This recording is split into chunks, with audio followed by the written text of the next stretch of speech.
really matter what it is, but you know, like especially when my father gave up drinking, it was a big deal for everybody because you know when you're an alcoholic and you have children, you know you do some real serious permanent damage to them. And to see him clean up his act, especially how bad of an alcoholic he was, it definitely showed me a lot about, you know, how strong he can be. And then, of course, when Paulie, you know, stopped doing his thing.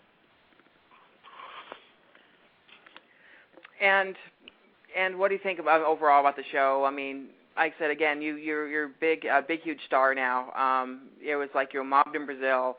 And obviously, going down to Daytona, there's going to be lines and lines of people wanting to get your autograph. What's it mean to you? Do you ever think, you know, when you're a little kid, that you're going to be this big when it comes to being a star? No, you never really encounter it, and you never really think about what goes with it. But it is very flattering, and I do look forward to seeing everybody who's going to come out to see us in Daytona. Okay, and I guess finally, you know, what's it going to be like the next couple of months? What do we look forward to from OCC? Pardon me, can you ask that again? I'm sorry. What are we going to look forward to the next couple of months? What are we going to look forward to from OCC in the next couple of months? A lot of violence and nudity. No, you're just going to see. We're going to be moving into the new shop. So it's going to be exciting, you know. We're going to up the staff and you know, whatever new creations, I should say, that my brother will come out with, I guarantee will be appealing to the viewer. Okay, I've got one more question. I totally forgot to ask you this. Your brother had said that you guys had Pez dispensers. We do. We have Pez heads. Yeah, we're the first living people who were turned into Pez heads. Okay. That to me is that's really cool. Between that cool. and having a bobblehead, I think are the coolest things that I think have been marketed with our faces. Okay. Well, definitely pick those up, and you know, OCC. You guys obviously have a website because you're the webmaster.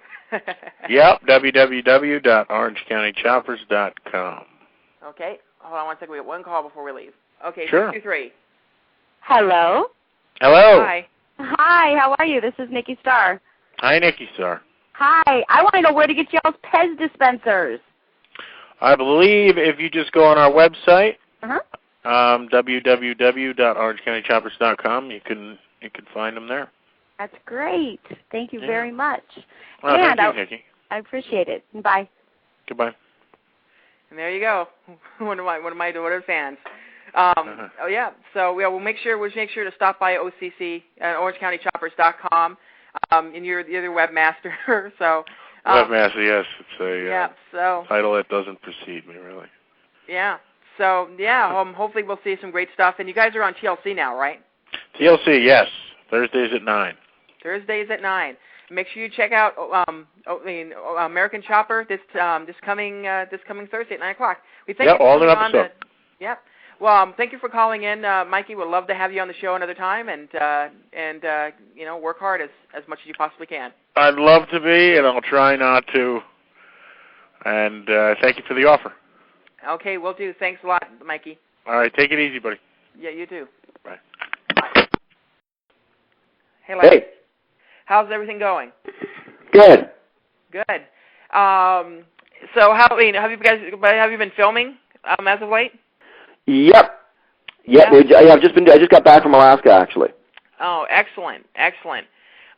For those of you who want to call and ask Bear a question, it's 347-215-7952. That's 347-215-7952. I mean less, I should say. Well, now there's a Freudian slip and a half.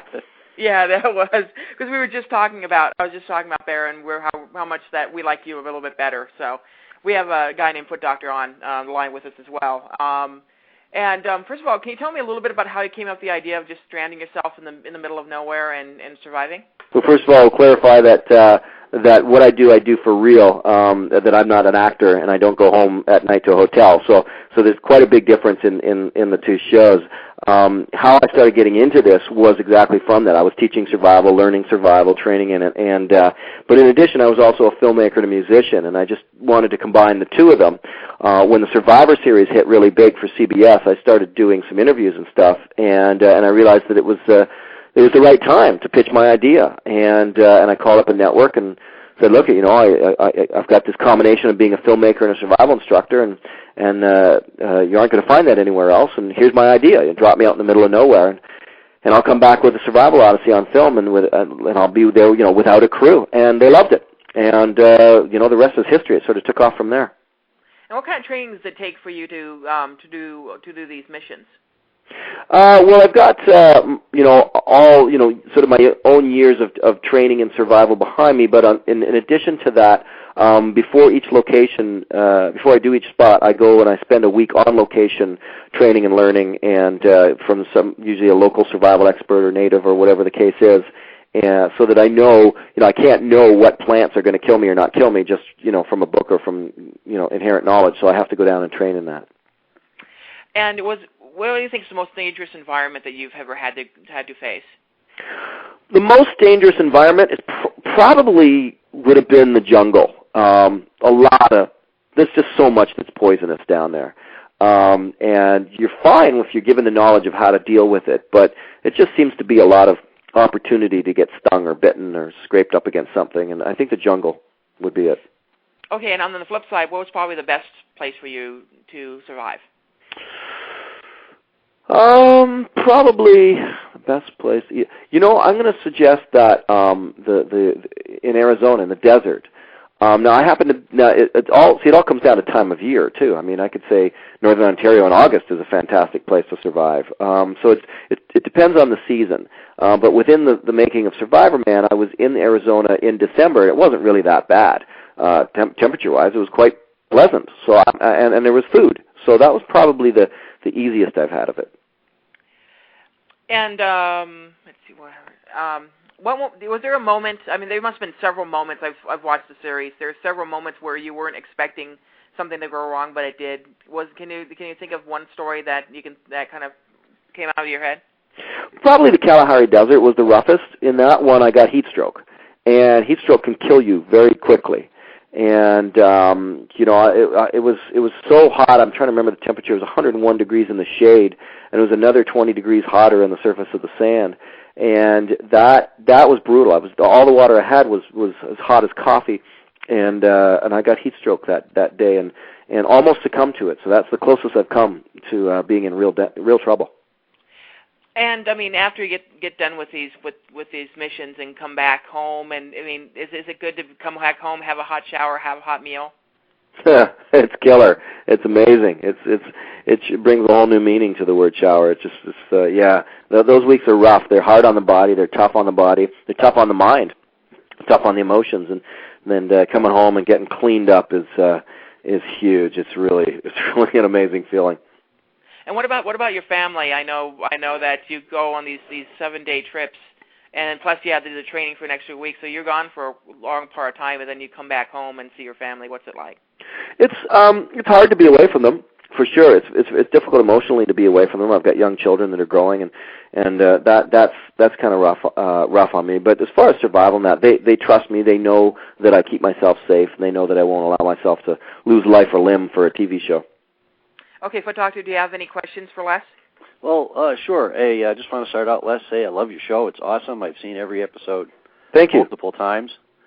And I tell everybody to watch. Thank you very much. You're welcome. I'm dying to try it myself, but I don't think I should after watching your shows. But I have a funny question, a little offbeat. And I have a patient who is into Bigfoot. Right. And he says, okay, well, you're a foot doctor, and Bigfoot have tracks. And he's kind of trying to get me interested in looking at the tracks and so on. And I was wondering, I know you've spent some time doing shows up north in the woods here in North America, and have you ever run across what they like to call Bigfoot sign or tracks or anything?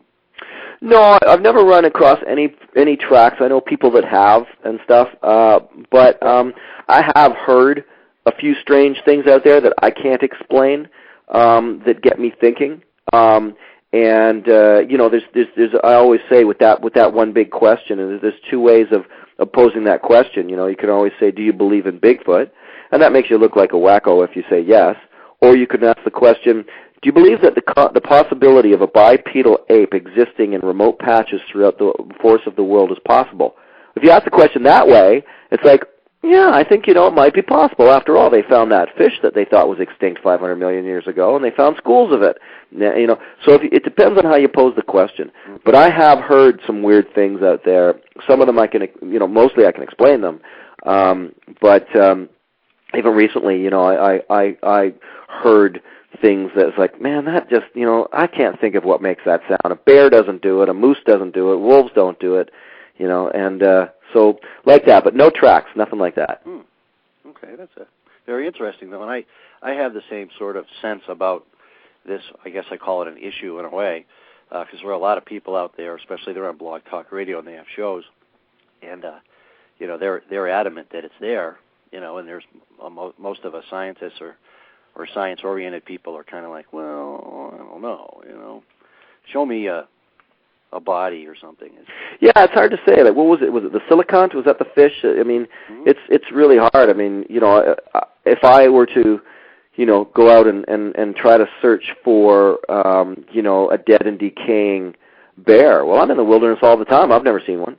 Yeah, you know what? It's funny. They pointed that out. There was a show on television about putting a deer carcass out there in the woods, and they had a film going, and they took a picture every so many seconds or minutes or so, and it literally disappeared in just a few weeks.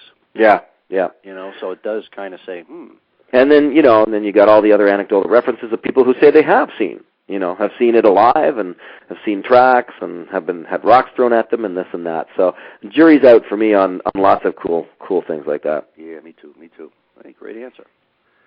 And do you have one piece of advice for somebody that's stranded in the middle of nowhere?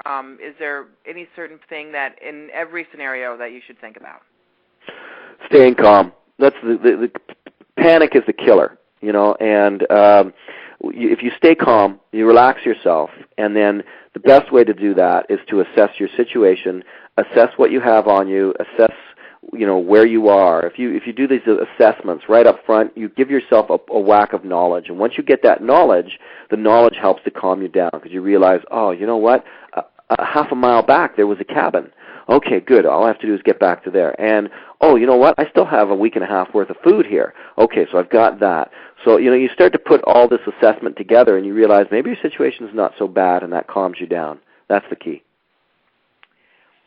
And music always has been a part of your show. You've always brought your harmonica out there. How much does music mean to you when you're out in the field? Music is still everything to me. Music is still huge to me. I still release CDs and songs and that all the time with the band that I play with and different groups that I play with. I'm doing a concert series where I'll be showing my wilderness images and playing live on stage. So music goes with me out there, but only it does get. I will say that the wilderness can, it does kind of replace music. It's got its own song, and it sort of takes over. My mind goes into a different place. I don't find myself really writing songs out there unless that's my intention. Instead, I kind of take in everything about the wilderness and just enjoy that, and then get back to my music when I come back. But of course, I always have my harmonica with me, so I can blow a tune every now and again. Okay, do we know when the new season's coming out, Les? I'm gonna give it late summer, early into the fall is when they'll be ready. I'm just heading out now to do a bunch more shows, and Papua New Guinea, Madagascar, Sierra Nevadas, a bunch of different places. Going to try and keep a lot more local, do some more local, like domestic ones, and I'm just about to head out. So you got me right before heading off to do some more. Okay, excellent. And then you can catch him at www.survivorman.ca, right? Correct, or you can go to my personal site, which is lesstroudonline.com. Okay, thanks a lot for coming on the show, Les. My pleasure, guys. Thank you. Thank you. You can check us out on social media at SWIV, at SWIV on Twitter, and somewhere in Vegas on Facebook. You guys can also check us out on Instagram, SWIV Podcast. That's SWIV Podcast. We will be back with another Rewind episode next week, so definitely check that out as well. We'll also do some live episodes in the coming weeks, so definitely check those out as well. We thank everybody for joining us, and we'll see you guys next week.